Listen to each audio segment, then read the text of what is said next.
আবার এই মাসে আমরা দুইজন দেশপ্রেমিককে হারাই। বাংলাদেশে পুলিশিং নেই বললেই চলে। 2025কে বিদায় জানিয়ে নতুন প্রত্যাশায় শুরু হলো 2026। রাজনীতি থেকে দেশের সার্বিক পরিস্থিতি, নতুন প্রত্যাশায় পরিবর্তন চায় সাধারণ মানুষ। 2025 একটি রাজনৈতিক অস্থিরতার বছর কেটেছে, এটা আমার দৃষ্টিকোণ থেকে। যেখানে আমরা দেখেছি জাতীয় প্রেস ক্লাবের সামনে কাজের বুয়া থেকে শুরু করে একেবারে সচিব লেভেলের মানে সচিবালয় কর্মকর্তা কর্মচারী পর্যন্ত আন্দোলন, একের পর এক আন্দোলন, একের পর এক ঘেরাও, এই শাহবাগ মানুষের জীবনটা দুর্বিষহ করে তুলছে। 2025 আমরা যেভাবে কাটাইলাম, শুধু আমি না, সারা বাংলাদেশের জনগণ খুব তাপ জ্বালার ভিতরেই কাটানো হয়েছে। অনেকের সমস্যা বিষয় অনেক কিছুই ছিল, আসলে সেগুলো আমরা কাটিয়ে যাই 2025 শেষ করলাম। 2025 বিদায় জানালাম। আমরা বিদায় জানিয়েছি গতকাল রাত 12:01। আপনারা দেখেছেন অনেক জায়গায়, যদিও সরকারিভাবে ঘোষণা ছিল, আনন্দ উল্লাস করা নিষিদ্ধ ছিল, কারণ বিএনপির চেয়ারপারসন তিনি পরলোকগমন করার কারণেই আমাদের শোকবাহ মাস ডিসেম্বর মাস ছিল বিজয়ের মাস, কিন্তু আমাদের চেয়ারপারসন উনি ইন্তেকাল করার কারণে আমাদের শোকবাহ 3 দিন ঘোষণা করেছে রাষ্ট্রীয়ভাবে। সেজন্য কিন্তু আমরা নতুন যে বছর, সেই বছরটিকে আসলে যেভাবে বরণ করার কথা ছিল আনন্দ উল্লাস করে, আসলে আমরা কিন্তু সেভাবে বরণ করতে পারিনি। 2025-এর যে দিনগুলি গেছে মোটামুটি আমাদের ভালোই গেছে।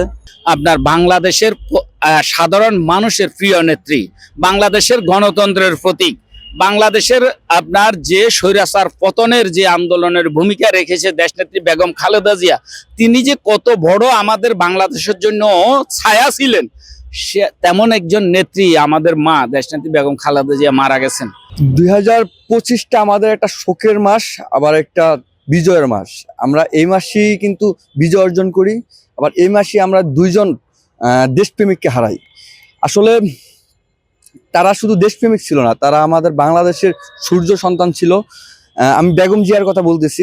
বেগম জিয়া কিন্তু শুধু বিএনপির একজন নেত্রী ছিল না, তিনি গোটা বাংলাদেশের নেত্রী ছিলেন, যা আমরা কালকে দেখেছি। আমরা এখন পর্যন্ত বিএনপির কোনো মিছিল মিটিংয়ে এত পরিমাণ মানুষ দেখি নাই যতটা মানুষ আমি এই বেগম জিয়ার জানাজা দেখেছি। 2025 সালে অনেক কিছু অর্জন করেছি। মানে আমরা আমাদের দেশ থেকে ফেসিবাদকে তাড়িয়েছি, নতুনভাবে আমরা মানে সবাইকে চিনতে শিখেছি। আসলে 2025 যায় দিন ভালো আসে দিন খারাপ, আমরা একটা বিষয় জানি। তো যেই দিনটা চলে গেছে সেটা তো আর কখনো ফিরে পাবো না। তো 2026-এর জন্য প্রত্যাশা থাকবে যে অবশ্যই যাতে 2026 সালটা ভালো যায়। 2025 আসলে যেরকম চেয়েছিলাম একদম হতাশ হয়নি। কারণ হলো যে জুলাই বিপ্লবের পরে আমাদের বিশেষ করে সারা বাংলাদেশে যে পরিমাণ আমরা আশঙ্কা ছিল যে বড় ধরনের ম্যাচাকার হবে, যে আগে যে ফেসিস্ট আওয়ামী লীগের সরকারের মন্ত্রীরা এমনকি শেখ হাসিনা নিজেও যে বলছিলেন যে সারা দেশে ম্যাচাকার হবে, 5 লাখ লোক মারা যাবে, আসলে সেটা হয়নি। বাংলাদেশে পুলিশিং নেই বললেই চলে। এটা হলো আমাদের মানে অপ্রাপ্তি 2025-এ। আপনি দেখেছেন 2025 ছিল আন্দোলনের বছর। ইন্টারিম সরকারের কাছে কাজের বুয়া থেকে শুরু করে আনসার থেকে শুরু করে প্রত্যেকটা সেক্টরের মানুষ দাবি নিয়ে রাজপথে ছিল, আমরা দেখেছি। আমরা 26-এ এরকম চাই না।